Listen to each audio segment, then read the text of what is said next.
The ETM, or Entire Target Market Mailer, is a help you sell core marketing piece.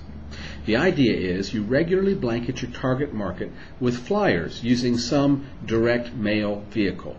Sometimes you do an insert in a penny saver, or you'd include your flyer with the supermarket circulars that go out. Sometimes you just mail a postcard to every household in the market. And years past, this was a monthly event in most Help You Sell offices. It was a key part of the marketing system, although a fairly expensive one. Now, the down market and changing consumer habits have seen the old-fashioned entire target market mailer kind of go by the wayside. Now, there's people still doing them, but the delivery method has changed. A lot of folks go door to door with the flyer. Some people carry plastic bags that they hang the flyer on the doorknob with. We call that today low-cost, no-cost marketing. Let me stop for a second and simply state, don't make the mistake of thinking the entire target market mailer is extinct. It's not. When the market comes back, it will come back. It's always been a very powerful and effective way to build your presence in a market, and in a normal market, it's cost effective. But we said two things had changed. One was the market, one was the consumer. How has the consumer changed, and how can we take advantage of that in terms of what we're trying to do with an ETM? One of the things that's changed is we've seen an absolute explosion in something called social networking. Facebook, 4 or 5 years ago, was just a blip on the horizon, and today they have more visitors than Google does. That's remarkable. It's a story in itself. Think back just a couple years. Remember when MySpace was the big social networking site? Not too many people even knew about Facebook. Well, we got into that period of time where MySpace was having problems with cyberbullying, remember? And there was a lot of talk about online predators in MySpace, and suddenly they began to tumble in popularity, and Facebook began to pick up momentum, to the point that today Facebook has 400 million members worldwide and growing by leaps and bounds. I don't think they'll be relinquishing the top position anytime soon. So, how does the rise of Facebook mean a new way for you to do ETMs? Think about this. If you could find a way of contacting all the Facebook members in your target market, my guess that'd probably be 50% or more of the households, you might use that as a great way to electronically get the same message you used to send in a target market mailer to those individuals. Take it one step further. What if you could get email addresses for every Facebook user in your target market? And what if you could get their permission to stay in touch, either through Facebook or via email? Believe it or not, you can do that. Now, pay attention. This is where it gets interesting. Why not build a Facebook page for your community?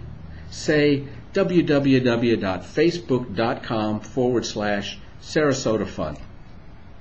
Make the point of the site something to do with the local community that everyone will be interested in. Fun things to do in and around Sarasota this week. Start posting to it and inviting members.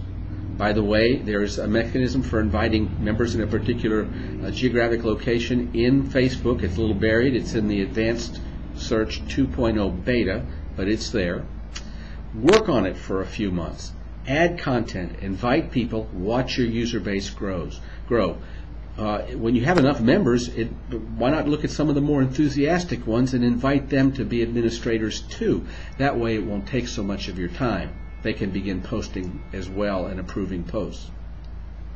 When you get enough members, say 25% of the households in your target market, you can slowly start to blend in real estate information. This is the point at which all these people who love your community site are going to start to understand that you're the one that created it, and oh, by the way, you're in real estate.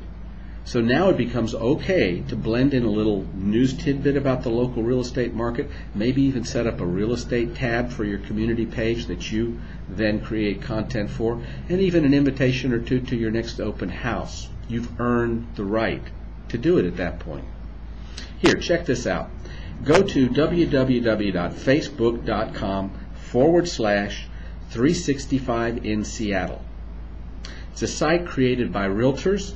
Today they have almost 10,000 members.